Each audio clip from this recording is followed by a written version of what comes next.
दोस्तों नमस्कार। चिराग पासवान लड़ेंगे बिहार विधानसभा चुनाव। बिहार की राजनीति मंडल आयोग और जेपी आंदोलन से निकले नेताओं की राजनीति से अब ऊपर बढ़ चला है। 3 दशकों तक जयप्रकाश नारायण के छात्र आंदोलन से निकले नेताओं की राजनीति अब अंतिम पायदान पर चल रही है। ऐसे में बिहार में अब नए चेहरों की तलाश है।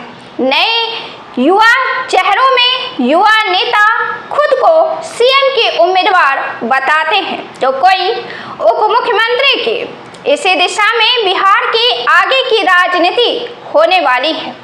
इसी लक्ष्य को साधने के लिए तेजस्वी यादव ने माय समीकरण से माय बाप समीकरण दे डाला। इसी लक्ष्य को साधने के लिए चिराग पासवान ने दलित जाति और दलित की राजनीति से ऊपर उठकर बिहार फर्स्ट, बिहारी फर्स्ट का नारा दे डाला। कांग्रेस के पांव यहां अब तक जमे नहीं हैं। राहुल के सहारे बिहार कितना ही आगे जाएगा।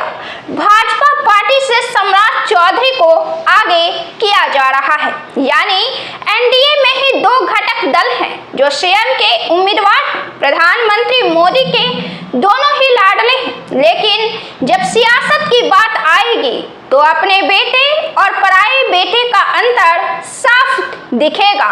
पराये संतान को भले ही प्यार से सम्मान से बेटा कह दिया जाए, पुत्र कह दिया जाए और बेटे और पुत्र जैसा व्यवहार किया जाए, लेकिन जब पावर की बात आती है तो अपने बेटे ही सर्वोपरि होते हैं। जाहिर है जब भी चिराग अपने इस लक्ष्य की तरफ आगे बढ़ेंगे तो सबसे पहले सामना उनको एनडीए के ही भाजपा से करना होगा।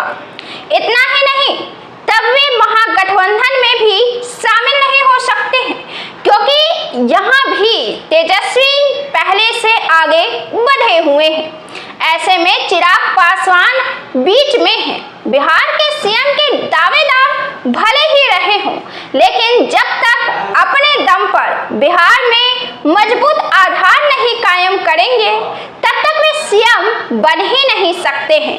और जिस दिन वे ऐसा कर देंगे उस दिन बिहार की राजनीति में क्रांति हो जाएगी। बिहार की राजनीति में एक गौरवशाली इतिहास दर्ज हो जाएगा जो राजनीति की नई परिभाषा को गठित करेगा, क्योंकि चिराग पासवान के पास उनके खुद के छवि, उनके क्रेज और थोड़ा बहुत रामविलास पासवान के विरासत के अतिरिक्त कुछ नहीं है।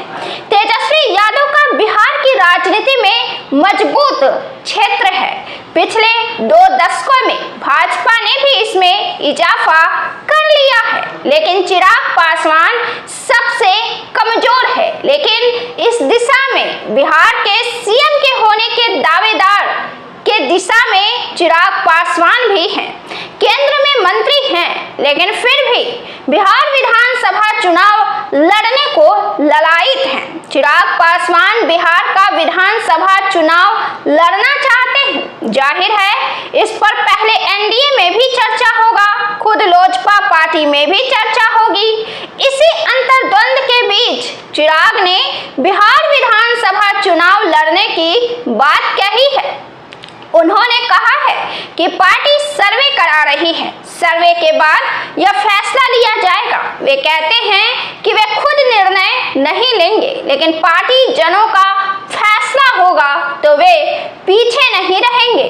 सर्वे में यह बहुत हद तक साफ हो जाता है कि किसे चुनाव में उतरना चाहिए और किसे नहीं। चिराग पासवान की पार्टी भी ऐसी सर्वे करा रही है। बिहार विधानसभा चुनाव लड़ने के बीच भी वे एनडीए को साथ ले रहे हैं।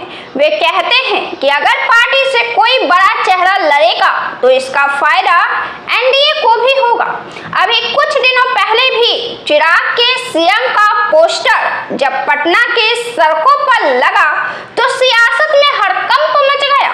आनन फानन में सीएम नीतीश ने चिराग पासवान को अपने आवास पर बुलाया और इसके बाद यह खबर चिराग ने खुद दी कि 2025 का चुनाव तो नीतीश कुमार के नेतृत्व में ही लड़ा जाएगा। लेकिन आज से 5 साल बाद बिहार के चुनाव में सीधी लड़ाई में बिहार के युवा चेहरे होंगे।